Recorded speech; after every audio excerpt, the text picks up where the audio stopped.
चंद जी पाचे, सरपंच बड़ेगांव, आपसे आग्रह की विनती है कि आप अनुभव के माध्यम से इस मार्ग की शिकवनी के ऊपर में अपने विचार रखेंगे।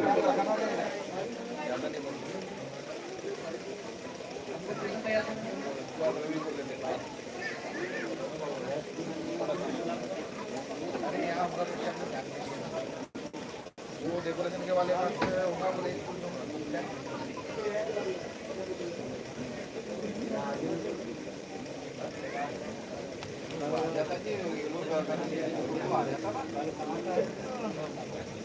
हेलो,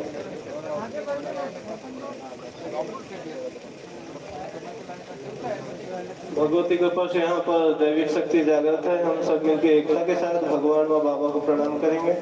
भगवान बाबा हनुमान जी को प्रणाम। महान त्यागी बाबा जुमदेव जी को प्रणाम। भगवान बाबा हनुमान जी को प्रणाम। महान त्यागी बाबा जुमदेव जी को प्रणाम। परमात्मा एक भगवत प्राप्ति के लिए निष्काम कर्मयोग साधने के लिए परम पूज्य परमात्मा एक सेवक मंडल वर्धमान नगर नागपुर की ओर से महान त्यागी बाबा जुमदेव जी के आदेश अनुसार आज ग्राम सिवनी टोला में बाबा के जवाबदार सेवक उके जी इनके निवासी स्थान पे मासिक 9वां कार्यक्रम संपन्न हुआ। उस निमित्त एक भगवान की स्पेशल चर्चा बैठक यहाँ पे शुरू है। इस चर्चा बैठक में स्वयं सृष्टि के रचयिता व बुद्धि के विधाता शक्तिशाली भगवान बाबा हनुमान जी यहाँ स्वयं उपस्थित है। भगवान बाबा हनुमान जी को मेरा कोटि कोटि प्रणाम। वैसे हम सबके सदगुरु महामानव मानते हैं कि बाबा जुमदेव जी आज की चर्चा बैठक में यहाँ स्वयं उपस्थित है। बाबा आपको मेरा कोटि कोटि प्रणाम। वैसे बाबा को सुख दुख में सहयोग करने वाली व कंधे से कंधे मिलाकर चलने वाली हम सबकी लाड़की मातु श्री वाराणसी आई जी आज की चर्चा बैठक में यहाँ स्वयं उपस्थित है। आइए आपको मेरा कोटि कोटि प्रणाम। वैसे आज की चर्चा बैठक के अध्यक्ष के रूप में मेरे मार्गदर्शक माननीय नरेंद्र सिंह जी गुरुवे ने मार्गदर्शक दूंगा, आपको मेरा नमस्कार। वैसे आज के चर्चा बैठक के उपाध्यक्ष के रूप में बाबा के सेवक जवाबदार सेवक माननीय चमारू जी नागपा से बना था काका जी, आपको मेरा नमस्कार। वैसे ही आज के चर्चा बैठक में प्रमुख अतिथि के रूप में हमारे बीच में मार्गदर्शक महोदय आदरणीय माने भाव देवाधारी भाव तुमखेड़ा से पहुंचे देशकर जी, सतोना से पहुंचे जामले जी। वैसे ही आदरणीय मार्गदर्शक मंडली, आदरणीय जवाबदार सेवक, आदरणीय मन बाबा के परिवार से उपस्थित सभी सेवक परिवार, वैसे हमारे बिसेन जी कटंगी से पहुंचे, आप सभी को मेरा एकता पूर्वक नमस्कार जी।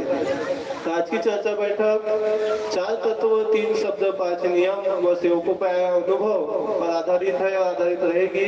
तो आदरणीय संचालक जी ने मुझे बाबा की सिकवन के ऊपर अनुभव के माध्यम से अपने विचारों को रखने को कहे हैं। सो मैं बाबा अपने बुद्धि अनुसार यहाँ पे अपने को विचार रख रहा हूँ।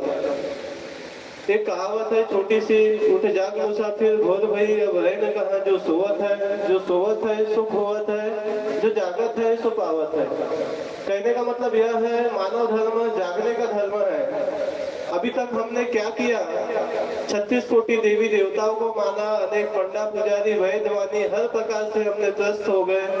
अभी सेविका ने अपना अनुभव बताया, वो दुख भरे दिन थे, अभी सुख भरे दिन हमारे आए हैं। वो हमारे अंधकार के दिन थे, अभी हम उजाले में आए हैं। क्योंकि बाबा ने कहा है, हे सेवक तू कर्म कर और फल की चिंता मत कर, देने वाला वह परमेश्वर है, वो निराकार चैतन्यमय शक्ति है जो 24 घंटे हमारे पास रहती है। आप सुख में पुकारो, दुख में पुकारो, बाबा हनुमान जी का नाम पुकारो, बाबा आपके साथ हमेशा खड़े रहते हैं। लेकिन कब, जब सेवक सत्य मर्यादा प्रेम का आचरण करता हो। बाबा का सपना था कि सेवक को लगे कि भगवान उसके पास है, सेवक ने भगवान को लेके चले, सेवक परिवार में सत्य मर्यादा प्रेम का आचरण करे और इस दैविक शक्ति को जाने। बाबा ने अपने लिए कुछ नहीं रखा, बाबा ने परमेश्वर की प्राप्ति करने के उपरांत हर वो सजीव आत्मा को समान रूप से मानव धर्म की रूपरेखा बताई। मानव धर्म में भगवान कहाँ है यह बताया। बाबा ने बताया है भगवान कहीं नहीं, भगवान हमारे हर एक सजीव आत्मा के अंतर आत्मा में आत्मा के रूप में निवास करते हैं, वही परमात्मा का वास रहता है।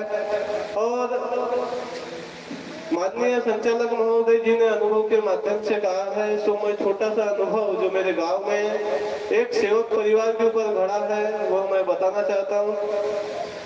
एक दिन क्या होता है, एक दुखी परिवार हमारे निवास स्थान में आता है और वह मार्ग में जुड़ने की इच्छा जाहिर करता है।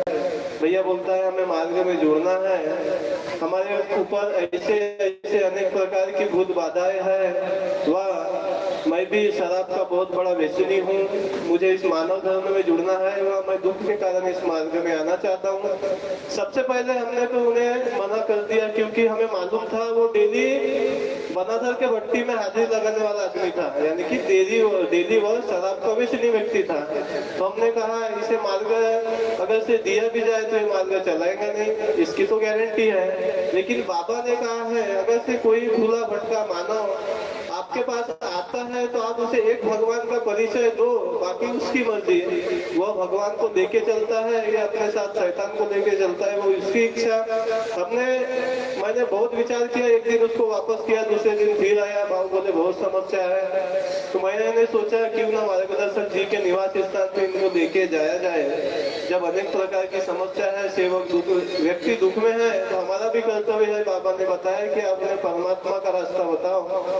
मैंने उन्हें मार्गदर्शक जी के पास लेके गया, माननीय पाचे जी मार्गदर्शक कटन खोला, इनके पास लेके गया। उन्होंने संपूर्ण अपनी दुख भरी गाथा सुनाई। उसके उपरांत उन्हें कार्य भी मिला। उसके उपरांत 3 दिन के सादे कार्य, उसके बाद में उनको जोत के कार्य मिले। होता क्या है, एक हफ्ते में भाव उनकी समस्या 50% दूर हो जाती है। और एक दिन चर्चा बैठक में सेविका बताती है, भाव बोले दुख तो 50% दूर हो गए, लेकिन उसकी लड़की है 16 साल। एक 16 साल की लड़की है, 10वीं कक्षा में, वो स्कूल नहीं जाती थी। और जिस दिन उसे भाव कार्य मिला उस दिन का अनुभव बताता हूँ। कम से कम मेरे घर से उनका घर आधा किलोमीटर दूर है। जिस दिन उसे कार्य मिला, क्योंकि मैं भी उनके परिवार को लेके गया था, तो वो बच्ची मेरे साथ ही आई थी। मैंने बोला बेटा मैं घर तक छोड़ देता हूँ। वो इतनी तबीयत खराब थी उसकी भूत बाधा के कारण, वो घर तक नहीं जा सकती थी। नहीं चाचा जी बोले मैं चले जाऊंगी, मुझे बिल्कुल अच्छा लग रहा है। वो बच्ची आधा किलोमीटर हमारे घर से पैदल वहाँ गई। और उस दिन उनके यहाँ का परा खत्म होने वाला था, तो वो खुद खेत में जाके परा का भी काम दिन भर की। ऐसा सभी ने बताया, उस सेविका ने बताया। उसे 50% सुख समाधान वही मिला। और चर्चा बैठक के माध्यम से उन्होंने बताई, चाचा बोले रात में ऐसी भूत बाधाएं मुझे दिखती है, मेरे बालों को पकड़कर, जो हमारे मिट्टी के मकान के ऊपर जो छत ये रहते हैं लकड़ के, क्या होता है मियाद, उसके ऊपर खींच के लेके जाता है। बोले मुझे और मेरे बालों को ऐसा खींच के, मुझे ऐसा किसी को कैसा फांसी की तरह लटकाते हैं वैसा वह लटकाता है। वो डेली का नित्य प्रक्रिया है बोले उनका। बोले चर्चा बैठक के माध्यम से उन्होंने सामूहिक रूप से ये बात जाहिर किया।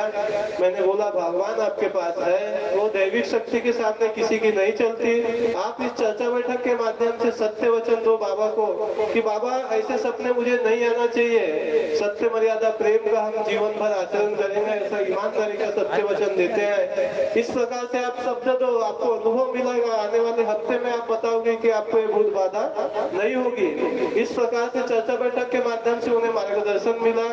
उसके उपरांत भगवान ने वैसा ही किया, भगवान ने वैसा ही किया। आने वाले हफ्ते शनिवार के दिन उस सेविका ने, उस बच्ची ने बताया, चाचा बोले मेरे ऊपर जो समस्या थी वो समस्या दूर हो गई। और वह समस्या दूर होने के उपरांत अभी मुझे किसी प्रकार की कोई समस्या नहीं है।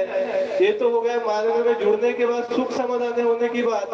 और भाव कम से कम 2 से ढाई महीने के बाद मुझे किसी के माध्यम से पता चला, सेवक के माध्यम से, कि भाव वो तो और हाजिरी लगाना चालू कर दिया है, यानी कि दारू पीना चालू कर दिया है। फिर दुख भरे दिन उनके घर में आके पड़े हैं। तो हम सेवक परिवार में समझना चाहिए, भगवान ने हमें सब कुछ दिया। अरे भगवान ने हमें परमात्मा का साक्षात्कार करके दिया। आपको भगवान ने अपना परिचय दिया कि मैं भगवान हूँ, मैं सर्वे सर्व हूँ, मैं हर सुख दुख में आपके साथ रह सकता हूँ। और अपना परिचय भगवान को करके देने के उपरांत भी हम मानव बेईमान है, भगवान को लेकर नहीं चल सकते, तो ये हमारी बहुत बड़ी गलती होती है। मैं भी कर्म करता मानव हूँ।